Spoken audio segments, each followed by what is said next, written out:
Hi guys, welcome back to the Vitality Coach Show. I'm your host, Nikki Fogden-Moore, and I'm kind of excited about a couple of things today. First of all, just to be alive always excites me, but secondly, to be sitting next to another genius in the world of creativity, innovation, advertising, and creating movements. That is Stephen Scott Johnson. Stephen, welcome. Thank you. It's wonderful. Thank you for sparing some valuable time of yours in a very, very busy month, because this is the launch month of Emergent. Ooh. It is. Exciting. I believe this is the only copy available to man right now. It is the only copy available to me. Okay, well, and it has gold inside it. Yeah. Exactly. So before I go into this book, I think it'd be really great because we have 85 countries tuning into the show. Not all of them are watching this on YouTube. We have some great podcast listeners. So welcome, guys. Stephen, give us your 2-minute elevator pitch of who you are and what your passion is. I'm passionate about helping people connect with their purpose and igniting that in people and organisations. The focus of my work for the past 20 years has been around fueling stronger and more authentic engagement, whatever that looks like, in a business, in your life, and just working out lots of experiments and testing and failing and learning and adapting and helping do that. And your background's in advertising and creative industry? Digital innovation. Exactly. So I rode that whole wave of the World Wide Web and, interactive design and looking at how design went from being a static thing to a very people-based and community-centric type of thing. And when we first met and we started talking about creating insights and connection for people to really accountably live the life they wanted, whether it was business or personal, you spoke about movements. Mm-hmm. So what's your view on the idea around a movement these days and the difference between tribes and people sort of doing campaigns, and when do people have a personal choice of what they get involved with and not?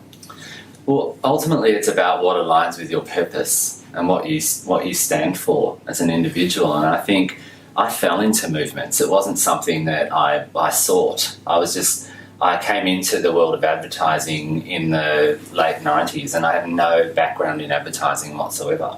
And I was looking at some of the ways that companies were engaging with people and I thought, that's just retarded. Like there was no humanity in what they were doing. It was all data and systems and processes. And I was like, what if we could have a conversation and actually really connect with these people, and what would that look like? And as I just started to experiment with things, and some of them worked and some of them didn't, but the ones that worked really worked. And I am also very passionate about the environment and people having access to medicine and health services and things like that. So I was invited to help out on a project with UNICEF, which was to distribute insecticide-impregnated mosquito nets. And that's kind of where it all really started. There was 1 million babies dying a year from malaria. And part of that problem was getting the nets to people that needed them the most in those really remote places in the world. And unfortunately, the fundraising channels in not-for-profit, they're all competing against one another. So it was this dying model within an even bigger dying model. And so I was like, what if we could get them all connected and working together? And the UN had an agenda to distribute 20 million nets by 2012. And this movement started called the Undercover Movement, and it became the UN Malaria Envoy, the World Malaria Envoy, which delivered its 20 million nets 2 years before its target, simply because we found a way to leverage the principles of movements to connect them all to each other. It was extraordinary. I think, when you're speaking and introducing your background, there's 3 things that really come through, and I'm sure you're just going to have to come back on the show. One of them that resonates with me is the saturation of non-for-profit organisations and the element of giving back. And I think people just feel helpless. They're like, oh, it's just too much. I don't know where to give, to do, to connect or create anymore. So they just go, I can't. I'm paralysed by too much information. That's exactly right. And one of the things underlying all of this is this what I call generation exhibition. So Facebook, social media, everyone's out there doing things, but no one is doing things with each other in a way that's connected, true and authentic, because we don't know how to interact anymore. So one of the nicest challenges that you help people overcome is emerging into their own purpose again. Yeah. And saying what really matters to you, because once you have that GPS, and we just discussed that when I had Mark Trawson on the show, which is when you know your deepest value, all of a sudden you have an anchor. That's right. So how do you translate that when you're working with organisations that need to create movements? How do they find their purpose? Well, you can never actually... part of the big culture and engagement crisis that is talked about by major institutions worldwide, something like Deloitte Human Capital Trends for years and years and years have said, around 90% of managers all over the world say that culture and engagement is critical. Mm-hmm. And I'm going, well, what's causing that, right? What's at the heart of that? And it is incongruence between a person's individual purpose and the strategic direction or the purpose of the organisation they work for. Yes. And you will never bring those things together. No. Right? It's impossible. So that's when co-creation of a higher purpose that we all believe in, and it's an opportunity and an invitation for organisations to go, are there social problems that intersect with our business? And if so, how can we address them through our operation? And then getting their staff involved and their clients involved and all their partners and suppliers involved in co-creating that higher purpose. And that's when you create critical aspiration to something that's bigger than you or me and the organisation. I love that. And there's an AFL coach that used to coach Melbourne, and he has motor neuron disease, and he says it's not what we say, it's what we do, and it's not being selfish, it's being selfless. Yes. And when organisations move from being selfish into selfless, and when individuals do that, the connection to the greater purposes. And I want listeners who are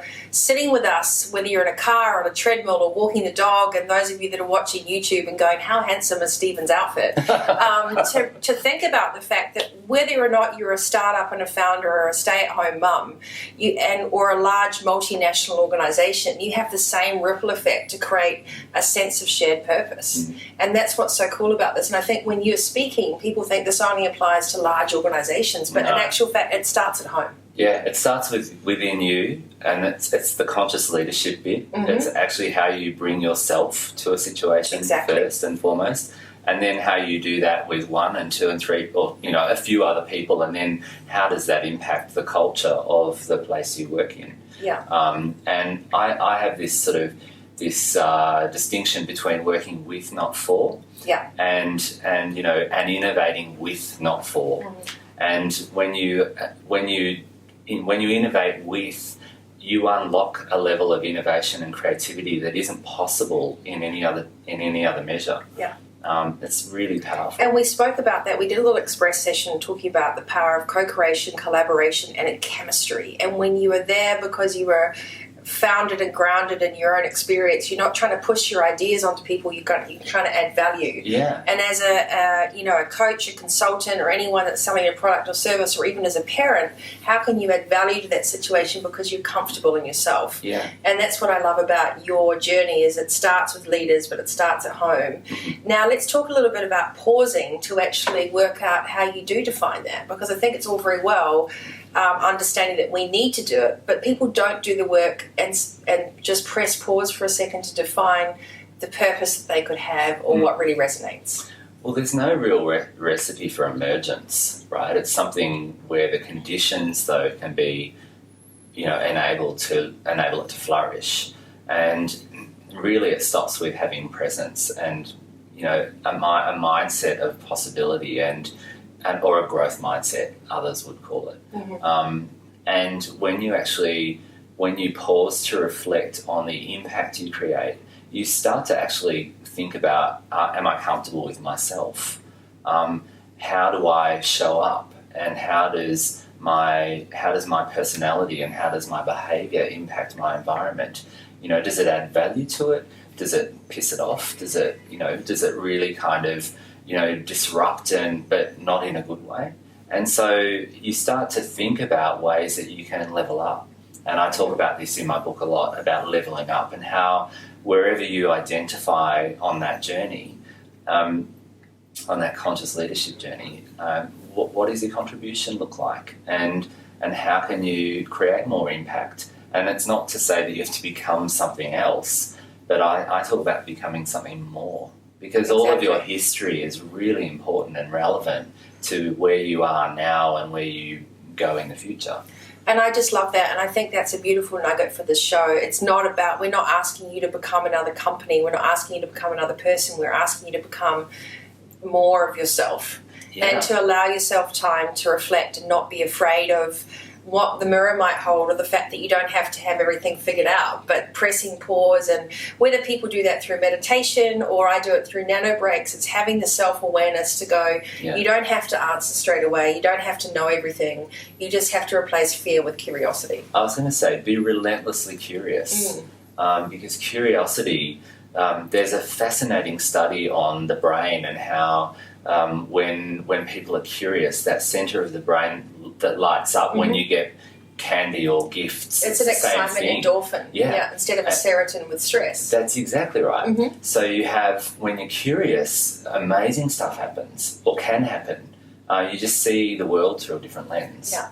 And that's beautiful, and I think let's use the word aperture for this today. We want to encourage you to have a different aperture, a different lens, a different filter, and to come from a curious filter and to be emergent in your thinking. Yes. And where can people find your book? At the moment on Booktopia and Amazon, and on my website, stephenscottjohnson.com. Ignite purpose, transform culture, make change stick. And that's what I love about this, is that, you know, all of us collectively, whether we're thought leaders or how we hang out with each other, we're all very tangible in our advice on whatever you're listening to right here. We want to ignite you and empower you to go, what's going to be sustainable?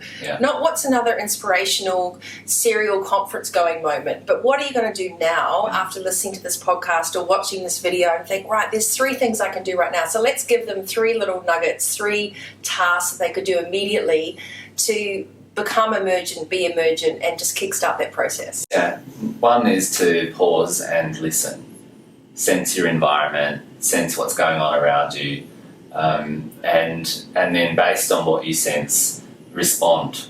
You know, don't be reactive to stuff all the time. Or just go, so you're not actually really growing. You're just on like an autopilot, so you're not sensing your environment and not experiencing abundance and joy in the moment that can be, you know, experienced in the moment. So that's one thing. I think another thing would be to not be afraid to collaborate. Be interdependent, not independent. So when you're an island or you isolate yourself, and I've learned so much about the value of actually listening and then, you know, being empowered to collaborate. And the third thing would be to be curious all the time, to never have a fixed mind around anything, but be open to the possibility that something you didn't see or sense before is right in front of you, there to be explored and tapped into. That's beautiful. So, you know, press pause, be curious, and also I think the interesting thing is everyone's on autopilot. You're quite right. So feel like we have a richness in moment. And everyone says to me, can I bottle up your vitality? And the reason I have so much energy and I get so much excitement from what I do is because I'm very present. I mean, we're sitting here together in this moment. There is no time like the now. That's right. We'll never get that time back. No. And I think it's a real gift to read books like yours and to have these discussions where we're like, we really want to engage people to do things now and to be now. You don't have to rewrite the script. Anything that got you to this point where you're listening to this episode is all an evolution.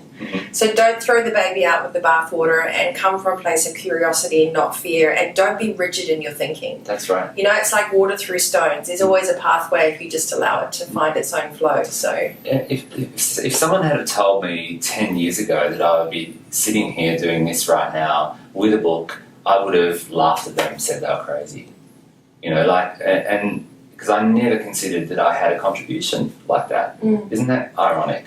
Well, and I think that's part of your humility, Stephen, and part of the reason why we're all so supportive and so engaged and seeing each other shine, because there's an authenticity behind the content that you're putting out. It's because you've earned your stripes in this area, you've walked your talk, and that's why I love having guests like you on the show, because the advice that you give in is grounded.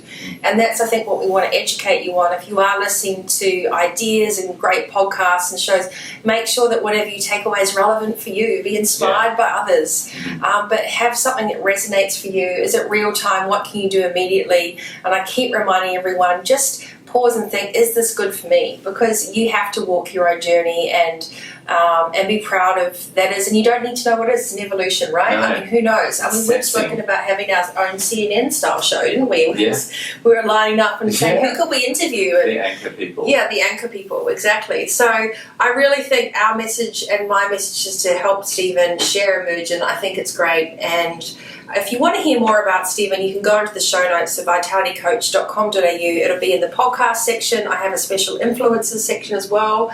You'll be a star of that. And go on to stephenscottjohnson.com. The book Emergent is available on Booktopia. This is the only one available right now in June 2017. So whenever you're listening to this, there will be more on the market. Yeah, they hit the market in 2 weeks. Exactly. Yeah. I think so. We'll make sure the podcast comes out in time for the launch of your book.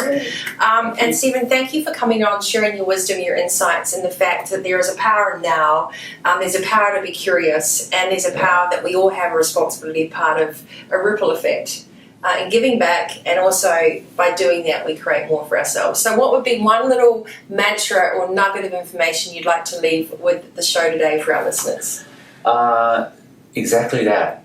Create ripples, not rockets. Don't launch a rocket into the sky. Learn how to create ripples, just little ripples that permeate. If you think about ripples and rain on a pond, if you create lots of ripples, you have far more impact, right? Instead of one ripple that dissipates, right? But if you learn how to do that on just as a part of your daily life, it's extraordinary. So create ripples, not rockets. You're here today with me with Stephen Scott Johnson, the author of Emergent, on the Vitality Coach Show. Thank you for tuning in across the globe. I hope that you get some of our fun slang and idiosyncrasies.